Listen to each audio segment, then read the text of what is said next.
Bonjour à tous. Aujourd'hui, nous abordons un thème qui est très spécial et qui détermine en fait l'avenir de l'élevage cunicole dans les différents projets. J'ai parcouru pas mal de pays, pas mal de fermes et puis la plupart du temps, les gens ne savaient pas réellement quels étaient les paramètres zootechniques. Et les paramètres zootechniques en fait sont des paramètres liés à votre élevage que chaque éleveur doit connaître et qui doit pouvoir lui donner en fait tous les indicatifs, les voyants rouges ou verts par rapport à la rentabilité de son élevage. Et ces paramètres-là, en fait, moi je les ai baptisés en fait les 10 commandements du lapin. C'est 10 paramètres ou 10 commandements que vous devez maîtriser au bout des doigts dans votre élevage. D'accord? Ici, nous allons faire cela en énumérant les 10 commandements qui sont là, les 10 paramètres, et en essayant de les appliquer sur un cas pratique pour évaluer la rentabilité d'un élevage de 100 cages mères. Et je le dis toujours ici dans notre contexte africain, dans la normalisation des choses, on dit à partir de 50 cages mères, vous n'avez plus besoin de chercher un emploi.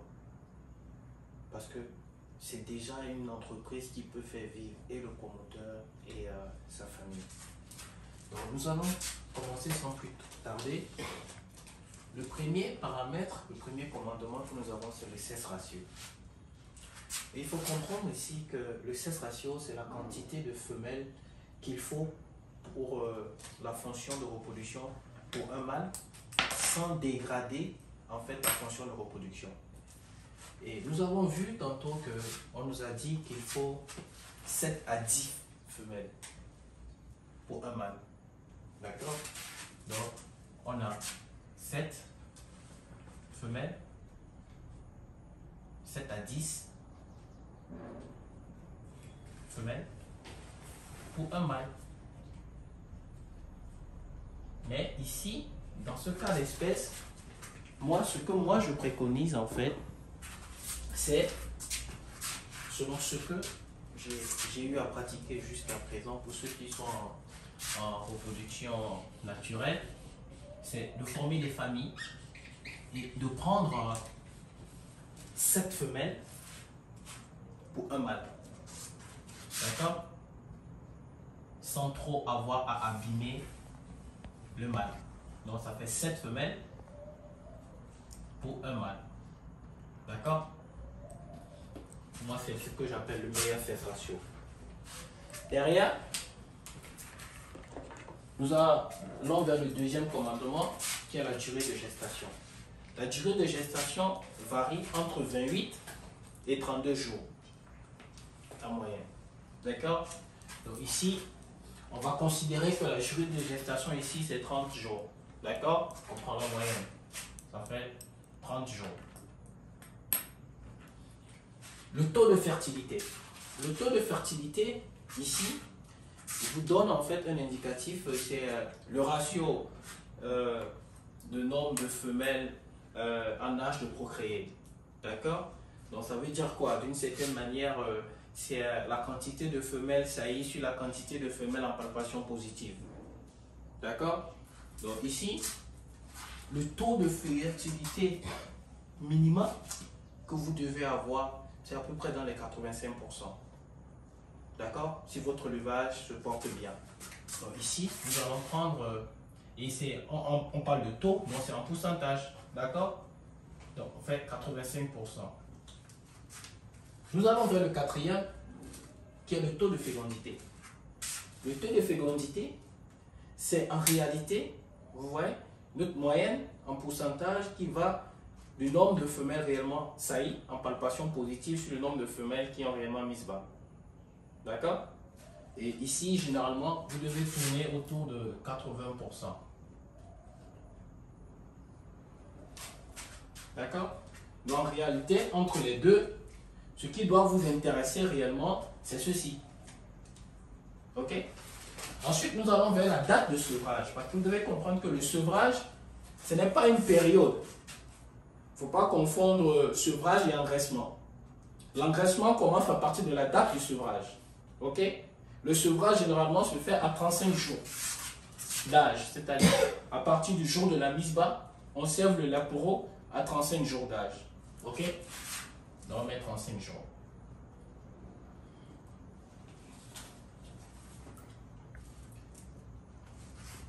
L'autre paramètre, c'est la prolificité ou la taille de portée. La portée, c'est quoi? La portée, c'est le nombre de lapereaux qu'une femelle donne à la mise bas. Ok? Donc, par rapport à ça, ici, la portée minimale idéale pour votre rentabilité, c'est 8 lapereaux. Ok? Donc, on ne va pas aller loin. On va pas aller, on ne va pas prendre les standards du ILA Optima ou du I+ Optima parce que ici, c'est pas tout le monde qui a ces souches-là. On va essayer de donner un standard que tout le monde peut avoir en faisant une sélection particulière de prolificité dans son élevage. D'accord? On prend 8 lapereaux. D'accord? 8 lapereaux par mise bas. Ensuite, il y a ce que moi j'appelle affectueusement l'intervalle interannulaire ou durée de cycle. L'intervalle interannulaire, ici, là, c'est l'intervalle entre deux mises bas. D'accord? Si elle met bas aujourd'hui, la prochaine mise bas est programmée pour quand? Généralement, ici, on parle de cycle 42 jours ou alors 49 jours. Ça, en fait, ce sont des terminologies dans le cycle tout plein, tout vide. Mais ça, c'est beaucoup plus pratiqué dans les pays qui sont vraiment très développés. Mais ici, dans notre cas, on prendra 6 semaines. D'accord?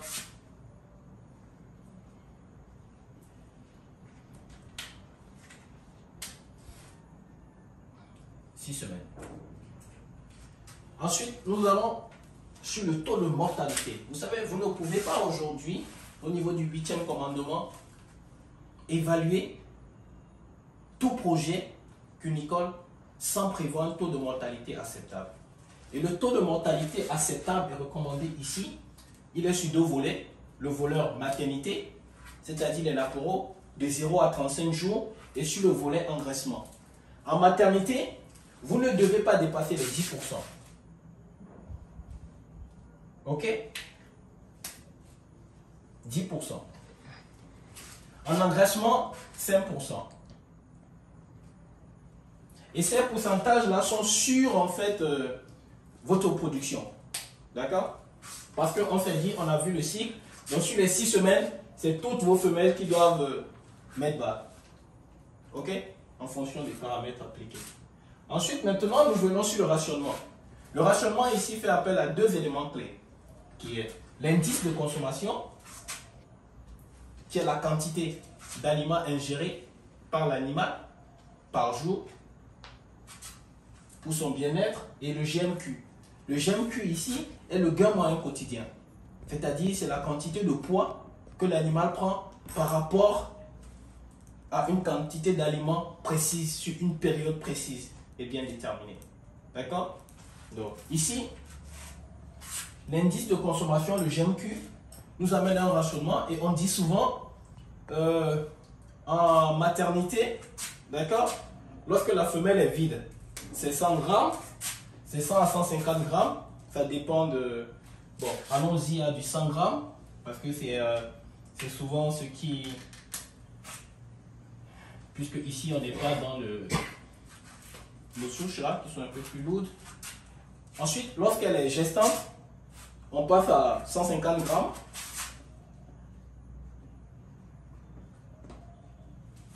Lorsqu'elle est allaitante, on passe à 250 grammes. Et ensuite, au niveau de l'engraissement, hein, on fait du 400 grammes pour 6 lapereaux. D'accord? Mais il y a un truc que je dois vous expliquer ici. D'accord? Au niveau de la partie maternité, il faut que ça varie entre 250 et 300 grammes. Ça dépend aussi de la portée. D'accord? Donc il faudrait monter crescendo. Au niveau de l'engraissement, ça doit aller de 400 à 480 grammes. Ouais, jusqu'à la fin, vers la fin de l'engraissement, vous devez être en mesure de leur donner 480 grammes parce que les animaux grandissent et les besoins aussi. D'accord? Maintenant, nous allons vers le 10e commandement et le dernier, qui est l'âge de vente ou l'âge de reproduction des animaux.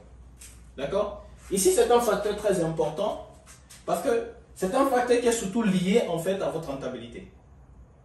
Plus l'âge de vente est court, plus vous gagnez, vous dépensez moins dans l'alimentation et plus votre âge de vente est grand et moins votre marge bénéficiaire est importante. D'accord? Moi, je dis toujours et je le répète, on ne doit pas vendre un animal à plus de 2 semaines. On doit vendre des animaux minimum à 10 semaines. D'accord? À plus de 2 mois et demi, vous commencez, quand vous êtes déjà au niveau de 3 mois, vous êtes déjà dans votre bénéfice, quoi. Ce n'est plus intéressant. Ok? Donc il faut toujours rester dans cette marge-là. C'est pour ça que moi je dis toujours, il faut aller à 10 semaines. D'accord? 70 jours. Donc il faut avoir des souches qui déjà à 70 jours peuvent déjà avoir les 2 kilos. C'est très important. Ok? Donc l'âge de vente, c'est on met 70 jours. L'âge de reproduction. L'âge de reproduction ici est lié surtout au type de reproducteur que vous avez. D'accord? Lorsque vous ne connaissez pas les souches avec lesquelles vous travaillez, comme la plupart des éleveurs que j'ai rencontrés, il faudrait amener la femelle à un poids vraiment... généralement, par rapport au standard de nos souches, on dit qu'il faut que la femelle ait 70% de son poids adulte. Mais lorsque tu es avec une souche que tu ne connais pas, tu ne peux pas déterminer son poids adulte. D'accord? Donc ce que je conseille aux gens, n'utilisez jamais les premières chaleurs. Attendez que la femelle atteigne l'âge de maturation de ses organes, c'est-à-dire, vous voyez, la vulve est déjà bien développée, avec une teneur bien rouge, bien foncée. Là maintenant, vous pouvez l'assaillir, mais jamais les premiers. Donc du coup, par rapport aux souches dont on ne maîtrise pas, généralement les souches métissées, c'est l'âge de la première reproduction va à 5-6 mois. D'accord? Chez nous, au niveau de la gamme Optima, c'est 19 semaines. Que ce soit un I+, Optima ou un ILA Optima, c'est 19 semaines. L'entrée des femelles, et elles font déjà un poids de 3,8 kg. Vous voyez? Donc, c'est ça qui fait que ici, le premier paramètre, c'est vraiment, sachez que vous devez rester entre 5-6 mois pour les premières saillies, parce que vous voyez, c'est pas parce qu'une fille a, généralement, nous filles on est menstrues à quoi? 10 ans. À 10 ans, une fois qu'elle a déjà eu son premier cycle, parce que là, ça veut dire qu'elle peut concevoir, elle peut tomber enceinte, mais sauf que son corps n'est pas adapté à supporter une gestation. D'accord? Donc il faut attendre qu'elle ait pratiquement 18, 19 ans, 20 ans pour pouvoir vraiment supporter cela. D'accord? Donc c'est pareil pour le lapin. Ne brusquez jamais les premières saillies parce que ça risquerait de porter préjudice à votre élevage derrière. D'accord? Donc voilà à peu près les 10 commandements que vous deviez absolument connaître au niveau de l'élevage de lapin. Ok? Maintenant, nous allons aborder un autre sujet. C'est comment appliquer cela lorsque vous avez un élevage de 100 femelles reproductrices. D'accord? Comment appliquer les 10 paramètres, les 10 commandements du lapin. Et je crois que pour ça, nous allons vous l'expliquer dans une autre vidéo pour pouvoir vous donner plus de détails dans les calculs. Je vous remercie.